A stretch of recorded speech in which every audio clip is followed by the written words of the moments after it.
ये कहानी है इतिहास के सबसे अमीर और पावरफुल ड्रग माफिया की, पैब्लो एस्कोबार, जिन्हें king of cocaine and godfather भी कहा जाता था। ये क्राइम वर्ल्ड में इतने फेमस हैं कि नेटफ्लिक्स इनके ऊपर पूरी एक वेब सीरीज बना चुकी है जिसका नाम है नार्कोस। और पैसा इतना था कि ये वर्ल्ड के पहले ऐसे क्रिमिनल थे जिसका नाम 1989 में फोर्ब्स के इंटरनेशनल बिलियनर्स के लिस्ट में आया था और तब इनका नेटवर्थ $25 बिलियन था। पर कई लोगों का ये कहना है कि इनका नेटवर्थ 25 बिलियन से कई गुना ज्यादा था, पर सारी कमाई ब्लैक होने की वजह से ये रिवील नहीं हो पाया। और उनके भाई रॉबर्टो एस्कोबार बताते हैं कि पेब्लो के पास इतना पैसा था कि उसका 10% तो बस चूहों के कुतरने से और नमी की वजह से खराब हो गया। कहते हैं इतना पैसा था कि 2 लाख रुपए के रबर बैंड लगते थे नोटों की गड्डियां बांधने के लिए, और इतने पावरफुल थे कि एक तरह से ये कोलंबिया में पैरेलल गवर्नमेंट रन कर रहे थे। कोलंबिया में नॉर्मल पब्लिक के लिए पेब्लो का इमेज कोई रॉबिन हुड से कम नहीं था। तो आखिर पेब्लो एक पुअर मिडिल क्लास से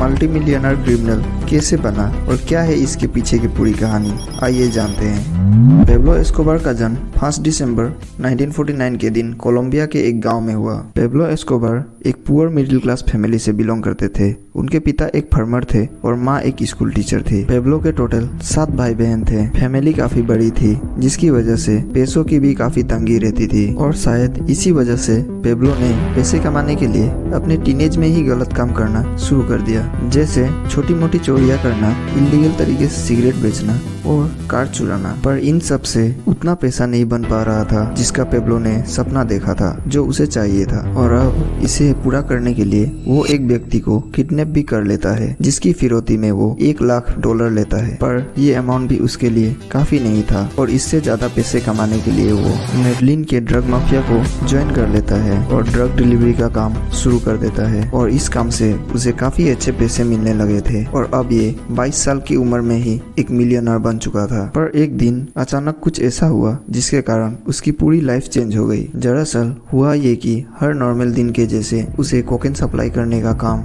दिया गया, लेकिन किसी वजह से उसकी ड्रग डीलर से बहस हो गई और बात इतनी बढ़ गई कि पेब्लो ने उसकी हत्या कर दी। और ये था उसकी लाइफ का पहला मर्डर, जिसके बाद वो वहाँ से कोकेन लेके भाग गया। और जब मार्केट में उसे कोकेन की कीमत पता चला तो वो हैरान रह गया, और उसे लगा कि ड्रग डिलीवरी तो बहुत छोटा सा काम है, जबकि असली पैसा तो ड्रग के स्मगलिंग में है। और यही सोच के उसने खुद का कोकेन स्मगलिंग बिजनेस शुरू कर दिया। पेब्लो का दिमाग बहुत तेज था। पेब्लो हर छोटे बड़े गैंग को अपने साथ मिलाकर एक बड़ा सिंडिकेट बनाना शुरू कर दिया, और उसका ये बिजनेस बहुत जल्दी दुनिया भर में फैल गया। कहते हैं कि वर्ल्ड के 80% ड्रग्स पेब्लो के थ्रू ही सप्लाई होती थी। पेब्लो ने एक पूरा एम्पायर ही खड़ा कर दिया था जिसका नाम उसने मेडलिन कार्टेल रखा। पेब्लो बिजनेस के लिए एक सिंपल सा फंडा यूज करता था। उसका कहना था कि या तो रिश्वत के पैसे लो और मेरा साथ दो, या फिर अपनी जान गंवाओ। और ये हर किसी के लिए था जो भी उसके रास्ते में रुकावट बन रहा था, फिर वो चाहे कोई गवर्नमेंट ऑफिशियल हो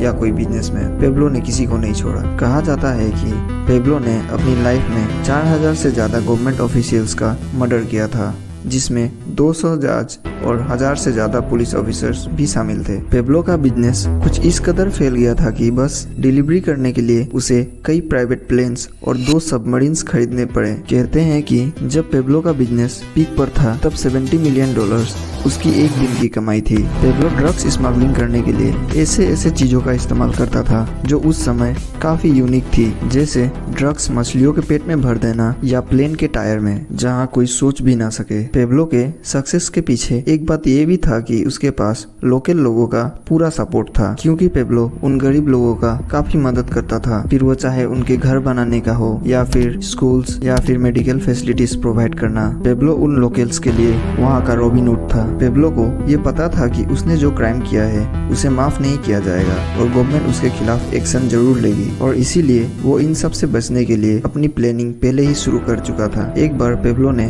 कोलंबिया के गवर्नमेंट को ये ऑफर दिया कि अगर उसके सारे क्राइम्स माफ कर दी जाए और उसे क्लीन चिट दे दी जाए तो वो बदले में गवर्नमेंट के सारे फॉरेन डेब्ट्स खुद पे कर देगा, लेकिन गवर्नमेंट ने इसे मना कर दिया। फिर पेब्लो ने पॉलिटिक्स में घुसने की काफी कोशिश की, बट कहीं न कहीं उसे ये लगने लगा कि अब पॉलिटिक्स भी उसे अरेस्ट होने से नहीं बचा सकती, और तब पेब्लो ने गवर्नमेंट से ये अपील की कि वो जेल जाने के लिए तैयार है, बट शर्त ये है कि वो खुद की बनाई हुई जेल में रहना चाहेगा और गवर्नमेंट ने उसकी ये बात मान ली और अब पेब्लो ने ला कैथेड्रल नाम के खुद के लिए एक जेल बनवाया जो कि बस नाम के लिए जेल था। वहाँ मिलने वाली फैसिलिटीज कोई 5 स्टार होटल से कम नहीं थी। पेब्लो जेल से ही अपना पूरा बिजनेस ऑपरेट करता था और ये बात जब अमेरिकन गवर्नमेंट को पता चली तो उसने कोलंबिया के गवर्नमेंट पे काफी दबाव बनाया और पेब्लो के सारे इलीगल एक्टिविटीज बंद करवाने को कहा। और अब कोलंबिया के गवर्नमेंट भी पेब्लो से तंग आ गई थी और उसकी चैप्टर क्लोज करने के लिए